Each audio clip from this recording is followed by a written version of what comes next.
Hello दोस्तों, आज हम आपसे बात करने जा रहे हैं एक बहुत इम्पोर्टेंट टॉपिक पर जिसको हम गैंग्रीन के नाम से जानते हैं।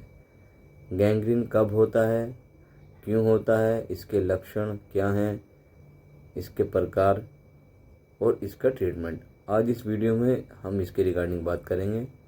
तो दोस्तों जल्दी से वीडियो को स्टार्ट करते हैं। इससे पहले अगर आपने वीडियो को लाइक नहीं किया और आप हमारे चैनल पर नए हैं तो वीडियो को लाइक और शेयर ज़रूर करें और सब्सक्राइब करना ना भूलें। और दोस्तों बेल आइकन का बटन ज़रूर दबाएं जिससे आपको हमारी लेटेस्ट इन्फॉर्मेटिव वीडियो पर्याप्त होती रहे। तो चलिए जल्दी से वीडियो को स्टार्ट करते हैं। Ready, set,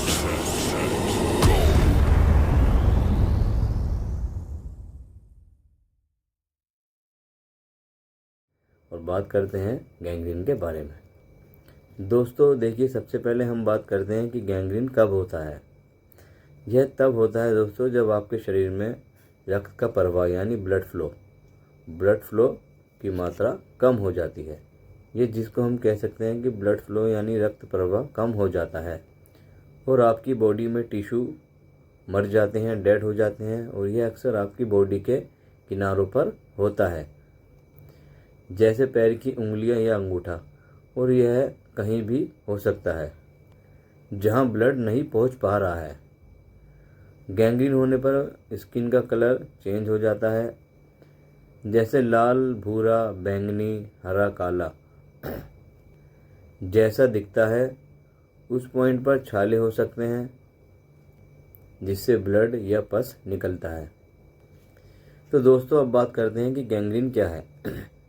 गैंग्रीन एक मेडिकल इमरजेंसी है जिससे आपके शरीर के किसी खास हिस्से में ब्लड का फ्लो यानी रक्त प्रवाह कम हो जाता है। उस क्षेत्र के हिस्से के जो टिश्यू हैं वो डेड हुई है आपकी बॉडी में कहीं भी हो सकता है, लेकिन ये अक्सर आपके पैर या हाथ से शुरू होता है। दोस्तों गैंग्रीन में हमेशा जो टिश्यू हैं उनकी मृत्यु यानी उनका डेड जो है होना वो शामिल होता है, लेकिन इसमें संक्रमण यानी इन्फेक्शन हमेशा शामिल नहीं होता। ये ज़रूरी नहीं है कि हर वक्त उसमें जो है इन्फेक्शन हो। इन्फेक्शन कभी कभी इन्फेक्शन नहीं होता है उसमें। गैंग्रीन संक्रमण यानी गैंग्रीन इन्फेक्शन जब होता है जब उसमें बैक्टीरिया पनपते हैं। अगर आपने शीघ्र इसका उपचार या ट्रीटमेंट नहीं लिया तो गैंग्रीन आपकी मृत्यु का कारण भी बन सकता है। तो चलिए दोस्तों बात करते हैं गैंग्रीन के प्रकार। दोस्तों गैंग्रीन कई प्रकार के होते हैं, जैसे कि जो पहला गैंग्रीन होता है हम उसके बारे में बात करते हैं, सूखा गैंग्रीन। दोस्तों ये सूखा गैंग्रीन जो होता है ये जब होता है जब आपके ब्लड बॉडी के किसी भी हिस्से में ब्लड नहीं पहुंच पाता और ब्लड का फ्लो जो है वहाँ रुक जाता है। लेकिन इस सूखे गैंग्रीन में जो है कोई संक्रमण यानी इन्फेक्शन नहीं होता और आपकी त्वचा जो है, स्किन जो है छूने पर सूखी महसूस होगी, ड्राई। कोई छाला या मवाद भी नहीं होता है। दोस्तों आपकी नसों में प्लेक का निर्माण जिसे एथेरोस्क्लेरोसिस कहा जाता है आमतौर पर सूखे गैंग्रीन का जिम्मेदार होता है। दोस्तों जो दूसरा गैंग्रीन है, गीला गैंग्रीन, इसमें भी ब्लड फ्लो जो है कम हो जाता है और इसमें आपको छाले बनते हुए दिखेंगे। उन छालों में ब्लड और मवाद या पस दिखाई देगा। और गीला गैंग्रीन आसपास के टिश्यूओं में जल्दी फैलता है। दोस्तों तीसरा जो गैंग्रीन है, गैस गैंग्रीन। गैस गैंग्रीन में क्या होता है कि ये बैक्टीरियल इन्फेक्शन के थ्रू होता है और ये आपके आसपास के जो टिश्यू हैं उनको बिल्कुल डेड कर देता है, नष्ट कर देता है। और इसमें भी जो है ब्लड फ्लो कम हो जाता है। इसमें बैक्टीरिया आपके मस्कुलर टिश्यू में तेज़ी से बढ़ता है और विषाक्त पदार्थ बनाता है और गैस छोड़ते हैं। इन्फेक्शन तेज़ी से फैलता है और लक्षण स्टार्ट होने के कुछ ही घंटों में जानलेवा हो सकते हैं। दोस्तों चौथा गैंग्रीन है आंतरिक गैंग्रीन। यह आंतरिक अंगों में रक्त प्रवाह यानी ब्लड फ्लो को रोकता है। प्रभावित अंगों में आपके पित्ताशय, आंत या अपेंडिक्स शामिल हो सकते हैं। तो दोस्तों चलिए बात करते हैं गैंग्रीन के सिम्टम्स। दोस्तों देखिए गैंग्रीन के सिम्टम्स जो हैं अलग अलग दिखाई देते हैं, इसके सिम्टम्स भी अलग अलग हो सकते हैं। इसका पहला जो सिम्टम्स है, त्वचा यानी स्किन के कलर में चेंज। कलर जो है हरा, ग्रीन जिसे कहते हैं, काला, बैंगनी, भूरा रंग का हो सकता है। दोस्तों, जब आप अपनी स्किन पर दबाव डालते हैं तो चटचटाहट जैसी आवाज़ आती है, जिसका अर्थ है कि नीचे गैस जमा हो गई है। तेज़ सांस और हृदय गति तेज़ होना, बहुत ज़्यादा बेचैनी महसूस करना, बुखार, पसीना और ठंड लगना और उल्टी जैसे फ्लू जैसे लक्षण होना, गंभीर दर्द, छाले या घाव जिसमें से बदबूदार मवाद या खून निकलता है, स्वेलिंग होना, रेडनेस आना।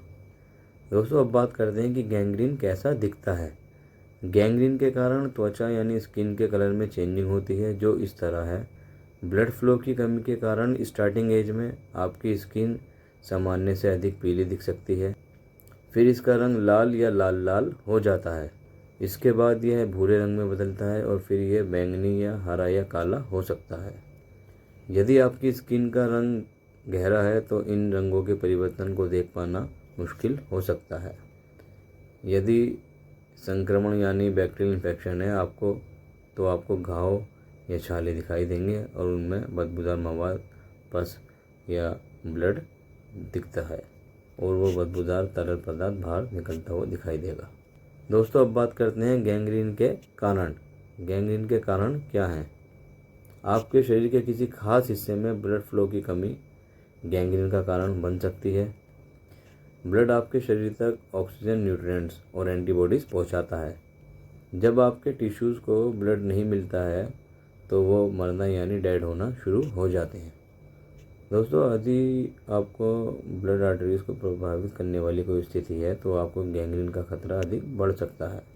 उदाहरणों में एग्जाम्पल में शामिल हैं जैसे कि peripheral artery disease, diabetes, Buerger disease, Raynaud syndrome, vasculitis is also called angiitis. यदि आपको निम्नलिखित लक्षण है तो आपको गैंग्रीन का खतरा हो सकता है। दोस्तों, अब बात करते हैं कॉम्प्लिकेशन ऑफ गैंग्रीन। दोस्तों, गैंग्रीन गंभीर हो सकता है और जानलेवा भी हो सकता है। इसके कुछ निम्नलिखित कारण हो सकते हैं, जैसे शरीर के किसी अंग का नुकसान, जैसे कि हाथ या पैर का अंगूठा या उंगली का नुकसान होना। दोस्तों, अब बात करते हैं कि गैंग्रीन को हम कैसे डायग्नोस कर सकते हैं, इसको किस तरीके से हम ट्रीट कर सकते हैं। दोस्तों, यदि आपको लगता है कि आपको गैंग्रीन है तो तुरंत आप अपने किसी मेडिकल डॉक्टर से इसके लिए सलाह लें। आपसे आपके डॉक्टर आपके ओल्ड ट्रीटमेंट या आपके प्रेजेंट ट्रीटमेंट के बारे में पूछेंगे। आपसे हाल ही में लगे किसी चोट के बारे में पूछेंगे। आपकी बॉडी का सावधानीपूर्वक मूल्यांकन करेंगे। अधिक जानकारी के लिए कुछ टेस्ट कराएंगे, कुछ परीक्षण करा सकते हैं, कुछ ब्लड टेस्ट करा सकते हैं, X-ray, MRI, CT scan, blood flow test जैसे एंकल फैट इंडेक्स टेस्ट उसको कराया जा सकता है। गैंग्रीन ट्रीटमेंट का जो मोटिव है, गैंग्रीन को स्प्रेड होने से रोकना, जो गैंग्रीन में जो टिश्यू डेड हो जाते हैं उनको डेड होने से रोकना और ब्लड फ्लो को बेहतर बनाने में मदद करना है। आपको दोस्तों एक या इससे अधिक ट्रीटमेंट की आवश्यकता हो सकती है, जैसे एंटीबायोटिक्स ले सकते हैं, डिब्राइडमेंट, ब्लड फ्लो की प्रक्रिया को सुधारने के लिए कुछ प्रक्रियाएं करनी होती हैं, हाइपरबैरिक ऑक्सीजन थेरेपी जिसे HBOT कहा जाता है उसको यूज़ कर सकते हैं। तो दोस्तों, आज की वीडियो में सिर्फ इतना ही। उम्मीद है कि आपको वीडियो अच्छी और इन्फॉर्मेटिव लगी होगी। मिलते हैं दोस्तों फिर एक वीडियो के साथ। जब तक आप अपने परिवार का ध्यान रखें, स्वस्थ रहें, सुरक्षित रहें। धन्यवाद।